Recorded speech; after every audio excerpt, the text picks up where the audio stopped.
بسم اللہ الرحمن الرحیم۔ السلام علیکم۔ کبھی کبھی انسان تو اپنی مرضی کرنا چاہتا ہے مگر خدا کی مرضی کے آگے اس کی نہیں چلتی۔ ایسے میں خدا کی رضا میں راضی اور خوش رہنا ہی سب سے بڑا شکرانہ ہے، لیکن ہم انسان ہوتے ہوئے یہ سمجھ نہیں پاتے۔ یہ کہانی بھی ایک ایسے ہی کردار کی کہانی ہے۔ مراد اور سائمہ آپس میں کزن تھے۔ سائمہ مراد کے ماموں کی بیٹی تھی۔ دونوں میں کب پیار ہوا اس بات کا پتہ ہی نہیں چلا، لیکن ہاں جب پیار ہوا تو ایسا جیسے برسوں سے بس ایک دوسرے کے لیے ہی بنے ہوں۔ دونوں ایک دوسرے سے بہت پیار کرتے تھے اور اس بات کی خبر ان کے بڑوں کو بھی پہنچ چکی تھی۔ گھر والے بڑے زمانہ شناس تھے اور اس رشتے کے ہو جانے میں کوئی حرج بھی نہ تھا، سو دونوں کی منگنی کر دی گئی۔ سائمہ اور مراد ایک دوسرے کا ساتھ پا کر بہت خوش تھے، جیسے کل کائنات مل گئی ہو۔ لیکن سائمہ کی امی اس رشتے پر خوش نہ تھی۔ وہ اپنی نند کے گھرانے میں کوئی نہ کوئی نقص نکالتی ہی رہتی تھی، پر اس کا شوہر اور بیٹی پوری طرح سے اس رشتے کے حق میں تھے تو اس کی ایک نہ چلتی تھی۔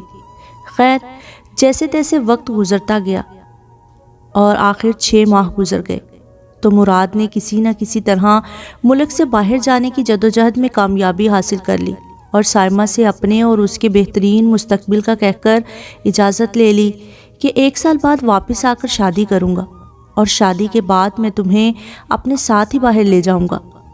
یہ جدائی دونوں کے لیے بہت ہی تکلیف دہ تھی، لیکن اچھے مستقبل اور سائمہ کی ماں کی باتوں کے جواب میں یہ کرنا بہت ضروری تھا۔ پھر وعدوں اور سہانے مستقبل کے خوابوں کو آنکھوں میں سجائے مراد امریکہ چلا گیا۔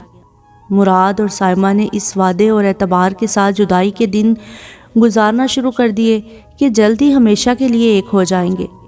مراد کو امریکہ گئے 5 ماہ ہو گئے تھے اور وہ وہاں کی شہریت حاصل کرنے کی جدوجہد میں لگا ہوا تھا اور سائمہ سے باقاعدہ رابطے میں تھا کہ آخر ایک دن سائمہ کی ماں نے چھوٹی سی بات پر اپنی نند سے بہت بڑا جھگڑا مول لے لیا اور بات اتنی بڑھی کہ اس نے اپنی بیٹی اور شوہر کی ایک نہ چلنے دی اور رشتہ ختم کر دیا۔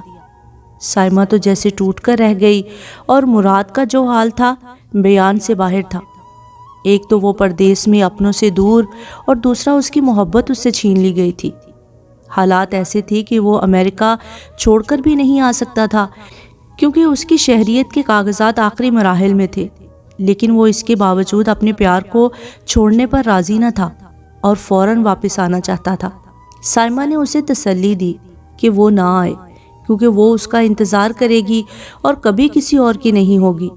مراد کے لیے اس سے بڑی دنیا میں کوئی خبر نہ تھی کہ اس کی محبت اس کے ساتھ ہے۔ خیر، دن ایسے ہی گزر رہے تھے۔ ابھی اس بات کو 1 ماہ بھی نہیں ہوا تھا کہ سائمہ کی ماں نے ضد کرنا شروع کر دی کہ سائمہ کی شادی اپنی بہن کے بیٹے شہزاد سے کرنا چاہتی ہے۔ سائمہ کا والد تو اپنی بیوی سے سخت ناراض تھا اور یہ کہہ کر پیچھے ہٹ گیا کہ جو تمہارے دل میں آئے وہ کرو، کیونکہ جب تمہیں تمہاری اولاد کی خوشی عزیز نہیں تو تمہیں کوئی کیا سمجھائے۔ لیکن سائمہ نے اس بات پر گھر میں طوفان کھڑا کر دیا کہ میں اگر شادی کروں گی تو صرف مراد سے، ورنہ ساری زندگی شادی نہیں کروں گی۔ خیر، اس دن بات آئی گئی ہو گئی، لیکن 1 ہفتے کے بعد پھر یہی بات شروع ہو گئی اور اس بار سائمہ کی امی نے کہا کہ اگر تو میرے بھانجے کے ساتھ شادی نہیں کرے گی تو میں خودکشی کر لوں گی، کیونکہ میں اپنی بہن کو زبان دے چکی ہوں۔ اور وہ یہ کہہ کر گھر سے باہر نکل گئی۔ شام ہونے تک وہ گھر واپس نہیں آئی۔ اس بات پر سائمہ اور اس کے ابو بہت پریشان ہوئے اور اپنی بہن کو فون کیا۔ مراد کے ماں باپ بھی فوراً آ گئے اور پھر سب سائمہ کی والدہ کو ڈھونڈنے کے لیے نکل پڑے۔ آخرکار کافی تلاش کے بعد سائمہ کی امی اپنی بہن کے گھر سے ملی اور وہاں خوب لڑائی ہوئی، جس کی وجہ سے مراد کی امی بہت دل برداشتہ ہوئیں اور اپنے بھائی کو اس رشتے کے لیے منا لیا۔ لیکن سائمہ کی امی نے کہا کہ جب تک سائمہ اس رشتے کے لیے ہاں نہیں کرے گی میں گھر نہیں جاؤں گی۔ مراد کی امی نے ہاتھ جوڑ کر سائمہ کو واسطے دیے، بیٹی اپنی ماں کی بات مان لو ورنہ وہ کوئی غلط قدم نہ اٹھا لے اور ساری عمر کے لیے تم اور ہم سب اللہ کے گنہگار بن جائیں۔ سائمہ اپنی پھپھو سے بہت پیار کرتی تھی کیونکہ وہ تھی ہی بہت اچھی۔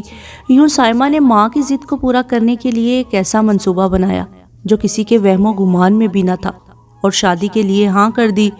اس بات پر اس کی ماں بہت خوش ہوئی اور فوراً اپنے گھر آ گئی۔ گھر آتے ہی سائمہ کی ماں نے شادی کی تاریخ 1 ماہ کے اندر رکھ دی۔ جب مراد کو اس بات کا پتہ چلا تو وہ بہت تڑپا، بہت رویا، لیکن اس کی والدہ نے اسے صبر کرنے کو کہا۔ خیر، سائمہ کی شہزاد سے شادی ہوئی اور وہ رخصت ہو کر شہزاد کے گھر آ گئی۔ لیکن جیسے ہی شہزاد رات کو کمرے میں آیا تو سائمہ نے اس کو صاف صاف کہہ دیا کہ وہ اس کو اپنا شوہر نہیں مانتی، وہ مراد سے پیار کرتی ہے۔ میں نے اپنی ماں کی ضد پوری کرنے کے لیے تم سے شادی کی ہے، لہٰذا تم کمرے سے باہر چلے جاؤ۔ یہ سن کر شہزاد کے پیروں تلے سے زمین نکل گئی کہ ایسی نڈر اور بے باک لڑکی جو شادی کی پہلی رات ہی اپنے پیار کی بات کر رہی ہے اور اسے ٹھکرا رہی ہے، وہ آپے سے باہر ہو گیا اور سائمہ کو مارنا شروع کر دیا۔ سائمہ نے شور مچایا اور کمرے سے باہر آ گئی، کیونکہ شادی والا گھر تھا اور عزیز و اقارب گھر میں موجود تھے۔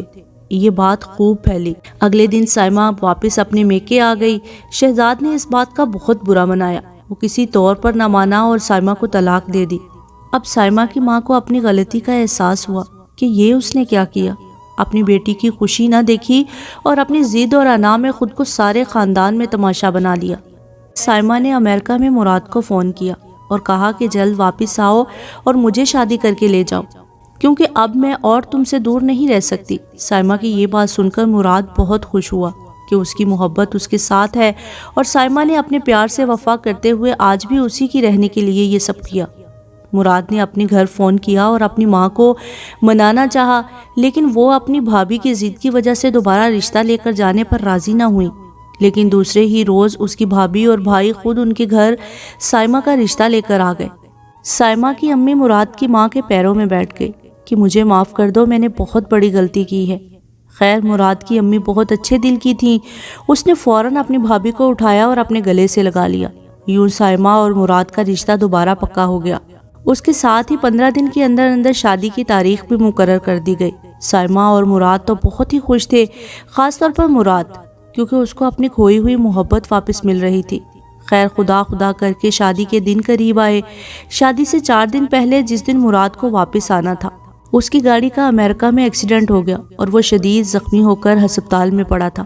سائمہ اور مراد کا ملن شاید خدا کو منظور نہ تھا اور مراد زخموں کی تاب نہ لا کر اپنے خالق حقیقی سے جا ملا۔ جس دن مراد کی تیل مہندی کی رات تھی، اسی شام کو 6 بجے اس کی میت گھر آئی۔ شادی والے گھر میں کوہرام برپا ہو گیا۔ جوان اکلوتا بیٹا جنازے کی صورت میں گھر پہنچا تو سارے محلے پر سکتہ طاری ہو گیا۔ جب سائمہ کو مراد کی موت کا پتہ چلا تو وہ سکتے میں چلی گئی۔ اس کو جنازے میں لائے، لیکن وہ تو ہوش سے بیگانہ ہو چکی تھی۔ ہزاروں آہوں اور سسکیوں کے ساتھ مراد کو سپرد خاک کر دیا گیا۔ آج اس واقعے کو 30 سال گزر چکی ہیں۔ سائمہ کے والد اور مراد کی والدہ اور والد بھی انتقال کر چکے ہیں، لیکن سائمہ اپنی شادی کا جوڑا آج بھی بار بار استری کرتی ہے اور مراد کے آنے کا انتظار کر رہی ہے۔ ایئرپورٹ جانے کی تیاری میں رہتی ہے۔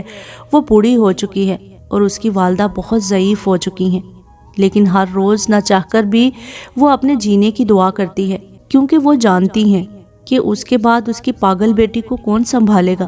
آج اپنے کیے پر بہت پچھتاتی ہے، لیکن اب کیا ہو سکتا ہے۔ آپ لوگ بھی سائمہ کے لیے دعا کریں کہ اللہ تعالیٰ اس کی زندگی میں اب بھی اپنی مرضی پوری کر دے اور اس کی ماں کو بھی معاف کر دے۔